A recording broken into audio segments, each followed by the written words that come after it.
Hello friends, welcome back to my channel. तो हमने अपनी ओबीजी सीरीज के अंदर नॉर्मल लेवल वाली यूनिट कंप्लीट कर ली है। मैं डिस्क्रिप्शन में उसका लिंक मेंशन कर दूंगी, वहां से जाके आप उसको इजीली एक्सेस कर सकते हो। तो आज के इस वीडियो का टॉपिक है फिजियोलॉजिकल चेंजेस इन प्रेगनेंसी, और एग्जाम के पॉइंट ऑफ व्यू से ये वाला टॉपिक भी बहुत ज्यादा इंपॉर्टेंट है। So let's begin. तो सबसे पहले देखते हैं कि यूट्रस में कौन कौन से चेंजेस आते हैं। सबसे पहले हम बात करते हैं वेट की। तो जो यूट्रस का वेट होता है प्रेगनेंसी से पहले वो 16 ग्राम होता है, और प्रेगनेंसी के बाद फुल टर्म पे उसका वेट 900 से लेके 1000 ग्राम हो जाता है। देन इसके बाद आता है लेंथ। तो जो यूट्रस की लेंथ होती है वो प्रेगनेंसी से पहले 7.5 सेंटीमीटर की होती है, और प्रेगनेंसी के बाद टर्म पर 35 सेंटीमीटर हो जाती है। इसके बाद जो यूट्रस की ब्रेथ है वो 5 सेंटीमीटर से प्रेगनेंसी के टाइम पर 22.5 सेंटीमीटर हो जाती है टर्म पर। देन अगर हम बात करें थिकनेस की, तो थिकनेस भी इंक्रीज होती है from 2.5 centimetre to 20 to 25 centimetre. Then उसके बाद आता है यूट्रस की लेयर्स। तो जो यूट्रिन मसल्स होती है उनकी भी हमको ग्रोथ देखने को मिलती है। देन इसके बाद नेक्स्ट आता है बॉडी ऑफ यूट्रस। तो जो यूट्रस की बॉडी वाला पार्ट होता है उसके अंदर भी इंक्रीज ग्रोथ और उसका एनलार्जमेंट देखने को मिलता है। इसी के साथ साथ हाइपरट्रोफी हो जाती है। हाइपरट्रोफी का मतलब होता है increase in the size of cells, plus hyperplasia देखने को मिलता है। हाइपरप्लेजिया का मतलब होता है increase in the number of cells, plus stretching होती है। इसके बाद नेक्स्ट है फंडस। जो फंडस वाला पार्ट होता है वो बेसिकली बॉडी वाले पार्ट से ज्यादा एनलार्ज हो जाता है। नेक्स्ट है इस्मस। जो इस्मस वाला पार्ट होता है उसके अंदर भी हाइपरट्रोफी हो जाती है, और वो अपने ओरिजिनल लेंथ से 3 टाइम्स ज्यादा एलोंगेट हो जाता है, प्लस सॉफ्टर हो जाता है। नेक्स्ट है सर्विक्स। तो जो सर्विक्स है वो हाइपरेमिक हो जाती है। इसका मतलब है कि जो सर्विक्स के अंदर जो ब्लड फ्लो है वो बहुत ज्यादा बढ़ जाता है, जिसके कारण सर्विक्स रेडिश अपीयर हो सकती है। इसी के साथ साथ सर्विक्स की हाइपरट्रोफी हो जाएगी, प्लस जो सर्विक्स है वो बहुत ज्यादा सॉफ्ट हो जाती है, और सर्विक्स के सॉफ्ट होने को ही हम गुडल साइन बोलते हैं। देन इसके बाद आता है सिक्रीशंस। तो जो यूट्रस के सिक्रीशंस है वो कॉपियस हो जाता है। कॉपियस का मतलब होता है लार्ज अमाउंट। नेक्स्ट आता है शेप।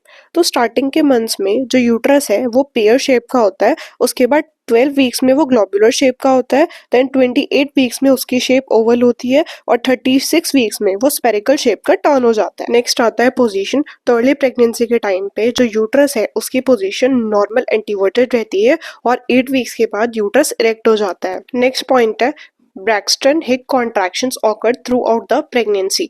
तो ब्रैक्सटन हिक कॉन्ट्रैक्शंस का मतलब होता है फॉल्स लेबर पेन। तो जो फॉल्स लेबर पेन होता है वो बेसिकली इरेगुलर और माइल्ड यूट्रिन कॉन्ट्रैक्शंस होता है, जो मदर पूरी प्रेगनेंसी के टाइम पे फील करती है। बट जो बेबी की डिलीवरी होती है वो ट्रू लेबर पेन्स के थ्रू ही होती है। बेसिकली जो फॉल्स लेबर पेन होते हैं वो थोड़ी देर बाद सबसाइड हो जाते हैं। उसके बाद नेक्स्ट पॉइंट है endometrium of pregnant is called decidua. तो हमको पता है कि यूट्रस की बेसिकली 3 लेयर होती हैं। सबसे अंदर वाली एंडोमेट्रियम, मिडल वाली मायोमेट्रियम, और सबसे बाहर वाली पेरीमेट्रियम होती है। तो जो यूट्रस की एंडोमेट्रियम वाली लेयर होती है प्रेगनेंसी के टाइम पे उसको हम डेसिडुआ बोलते हैं। देन नेक्स्ट आता है फंडल हाइट। तो जो यूट्रस होता है वो बेसिकली सिम्फाइसिस प्यूबिस के लेवल पर होता है 12th वीक पे।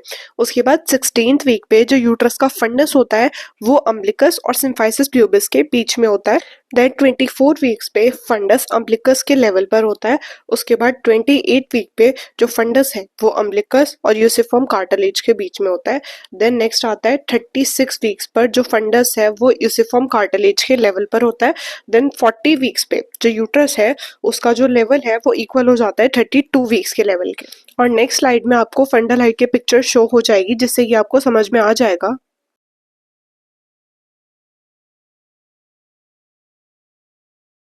देन नेक्स्ट पॉइंट आता है लोकेशन ऑफ यूट्रस। तो फर्स्ट ट्राइमेस्टर में यूट्रस एक पेल्विक ऑर्गन होता है, बट जैसे जैसे फीटस ग्रो करता है तो यूट्रस एक एब्डोमिनल ऑर्गन बन जाता है। देन नेक्स्ट है चेंजेस इन वेजाइना। तो जो वेजाइना है वो ज्यादा वेस्कुलर हो जाती है, और उसका कलर वायलेट टर्न हो जाता है इंक्रीज ब्लड सप्लाई और हॉर्मोन्स की वजह से। इसके बाद जो वेजाइना है उसकी पीएच भी एसिडिक टर्न हो जाती है, जिससे कि कोई इन्फेक्शन ना हो सके।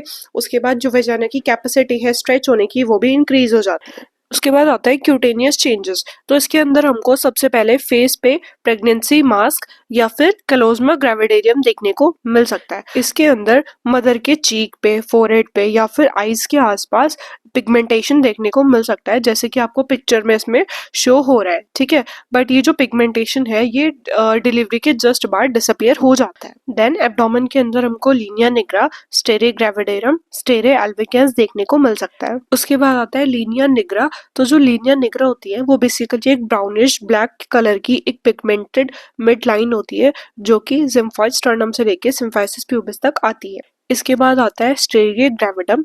तो ये बेसिकली कुछ लीनियर मार्क्स होते हैं जो अलग अलग लेंथ और ब्रेथ के होते हैं और बेसिकली ये एब्डोमिनल वॉल पे प्रेजेंट होते हैं, अम्बिलिकस के नीचे या फिर थाइज में प्रेजेंट होता है या फिर ब्रेस्ट में भी हमें देखने को मिल सकते हैं। इसके बाद नेक्स्ट आता है स्टेरे एल्बिगेंस। तो बेसिकली ये कुछ स्ट्रेच मार्क्स होते हैं जो स्कार टिश्यू को रिप्रेजेंट करते हैं स्किन के डीपर लेयर में। इनिशियली ये पिंकिश कलर के होते हैं बट जैसे डिलीवरी होती है जो स्कार टिश्यू होते हैं वो कॉन्ट्रैक्ट कर जाते हैं और एज अ रिजल्ट ये ग्लिसनिंग वाइट कलर के हो जाते हैं जिन्हें हम बोलते हैं स्टेरे एल्बिगेंस। उसके बाद नेक्स्ट आता है अदर क्यूटेनियस चेंजेस। तो इसके अंदर सबसे पहला पॉइंट आता है कि हाई एस्ट्रोजन लेवल्स की वजह से फीमेल को वेस्कुलर स्पाइडर हो सकता है। वेस्कुलर स्पाइडर का मतलब होता है कि फीमेल की स्किन पे एक छोटा सा रेड कलर का स्पाइडर लाइक शेप का एक मार्क हो सकता है जो कि ब्लड वेसल्स के ग्रुप के डायलेट होने की वजह से हो सकता है। इसी के साथ साथ वुमेन में पाल्मर इरिथेमा भी देखने को मिल सकता है।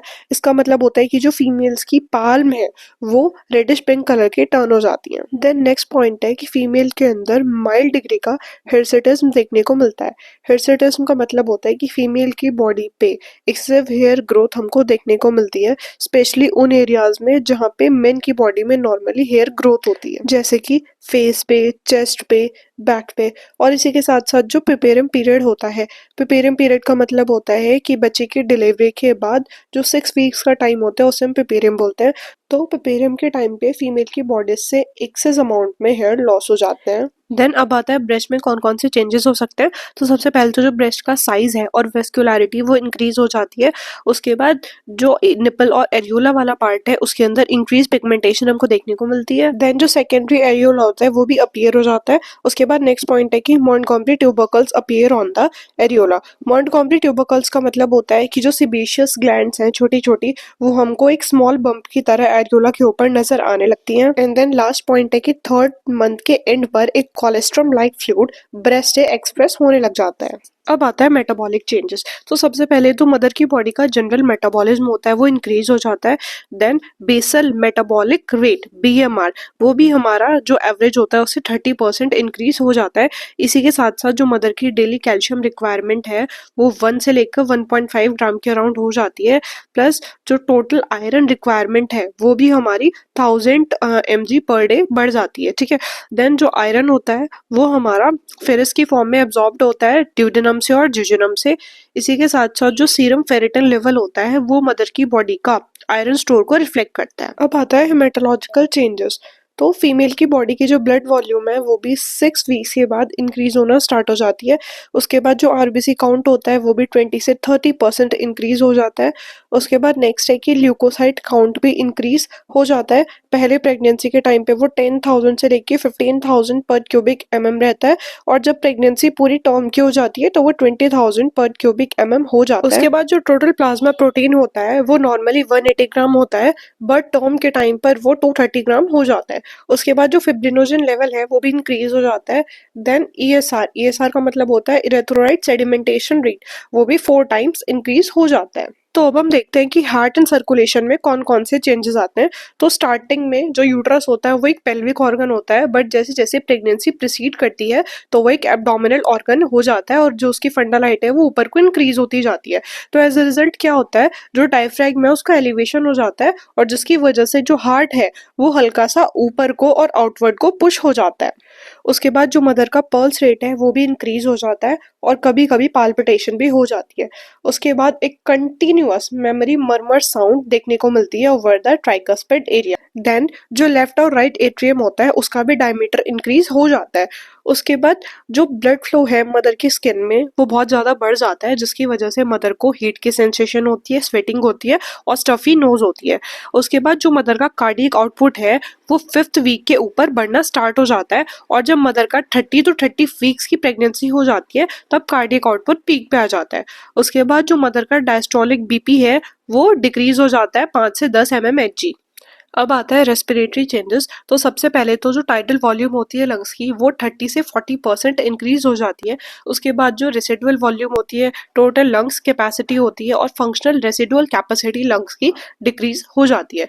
उसके बाद नेक्स्ट पॉइंट है कि जो डायफ्रैगम है वो फंटल हाइट के बढ़ने से एलिवेट हो जाता है, जिसके कारण मदर को ब्रीथिंग डिफिकल्टी होती है। उसके बाद नेक्स्ट आता है यूरिनरी चेंजेस। इसके अंदर पहला पॉइंट आता है कि जो किडनी का साइज है वो 1 से लेके 1.5 सेंटीमीटर इंक्रीज हो जाता है। उसके बाद जो GFR होता है मतलब ग्लोमेरुलर फिल्ट्रेशन रेट भी 50% इंक्रीज हो जाता है। इसके बाद जो मदर की फ्रीक्वेंसी होती है मैच्योरेशन की वो भी इंक्रीज हो जाती है। देन उसके बाद नेक्स्ट पॉइंट है कि यूरेटर और यूरिनरी ब्लैडर की वेस्कुलरिटी इंक्रीज हो जाती है। वेस्कुलरिटी इंक्रीज होने का मतलब है कि जो ब्लड वेसल्स सप्लाई कर रही हैं यूरेटर और यूरिनरी ब्लैडर को, उनका साइज या फिर उनका नंबर इंक्रीज हो जाएगा। उसके बाद नेक्स्ट आता है वेट चेंजेस, मतलब प्रेगनेंसी के टाइम पे मदर के वेट में क्या क्या चेंजेस आते हैं। एक नॉर्मल प्रेगनेंसी के केस में मदर 11 kg का एवरेज वेट गेन करती है। तो अपने फर्स्ट ट्राइमेस्टर में मदर 1 kg का वेट गेन करती है, सेकेंड ट्राइमेस्टर में 5 kg और थर्ड ट्राइमेस्टर में भी 5 kg का वेट गेन मदर करती है। इसी के साथ साथ नोजिया और वॉमिटिंग की वजह से मदर अर्ली प्रेगनेंसी में इनिशियली वेट लूज कर सकती है। नाउ नेक्स्ट पॉइंट है अदर चेंजेस। तो अदर चेंजेस के अंदर हम कुछ साइंस को रिव्यू करने वाले हैं। सबसे पहला आता है ग्रोडल साइन और ये हमको 6 वीक्स पर देखने को मिलता है। ये बेसिकली अर्लीस्ट साइन होता है प्रेगनेंसी का और इसके अंदर जो सर्विक्स होती है वो सॉफ्ट हो जाती है। फिर उसके बाद आता है चैडविक साइन, ये 8 वीक्स पर देखने को मिलता है और इसके अंदर जो सर्विक्स होती है उसका ब्लूइश डिस्कलरेशन हो जाता है। फिर नेक्स्ट है ओसिएंडर साइन और ये भी 8 वीक्स पर देखने को मिलता है। इसके अंदर जो वजाइना होती है उसके लेटरल फॉर्निसेस पे पल्सेशन फील होने लगता है, इसको हम बोलते हैं ओसिएंडर साइन। उसके बाद आता है पाल्मर साइन। तो पाल्मर साइन के अंदर हमको रेगुलर और रिदमिक यूट्राइन कॉन्ट्रैक्शंस फील होते हैं ड्यूरिंग बायोमैनुअल एग्जामिनेशन। इसके बाद है हैगर साइन। तो जो हैगर साइन होता है वो 6 से 10 वीक्स के बीच में देखने को मिलता है। बेसिकली इसके अंदर होता है कि जो ग्रोइंग फीटस होता है वो यूट्रस के अपर पार्ट पे जाकर ही डेवलप होता है, ठीक है, जिसके कारण जो यूट्रस का अपर पार्ट है वो एनलार्ज हो जाता है और जो यूट्रस का लोअर पार्ट है वो खाली रह जाता है, जिसकी वजह से वो एक्सट्रीमली सॉफ्ट रहता है। इसी के साथ साथ जो सर्विक्स होती है वो कंपैरेटिवली फर्म होती है। उसके बाद नेक्स्ट आता है पिकाके साइन और ये 12 वीक्स पर देखने को मिलता है। इसके अंदर होता है कि अगर आप यूट्रस को लॉन्गिट्यूडनली 2 पार्ट्स में डिवाइड करो तो जो इम्प्लांटेशन है वो हमको यूट्रस के एक साइड को देखने को मिलता है। एज अ रिजल्ट यूट्रस का एसिमेट्रिकल एनलार्जमेंट हो जाता है। ओके तो इसी को ही हम पिकाके साइन बोलते हैं कि यूट्रस का 1/2 पार्ट जिसके अंदर इम्प्लांटेशन हुआ है वो फर्म हो जाता है, वेयरएज जो दूसरा हाफ वाला पार्ट होता है वो सॉफ्ट हो जाता है। तो इसी के साथ हमारा आज का topic physiological changes in pregnancy खत्म होता है। अगर आपको मेरी वीडियो थोड़ी सी भी हेल्पफुल लगी हो तो प्लीज मेरे चैनल को सब्सक्राइब कीजिए, मेरे वीडियो को लाइक कीजिए और अपने दोस्तों के साथ शेयर कीजिए। Thank you so much.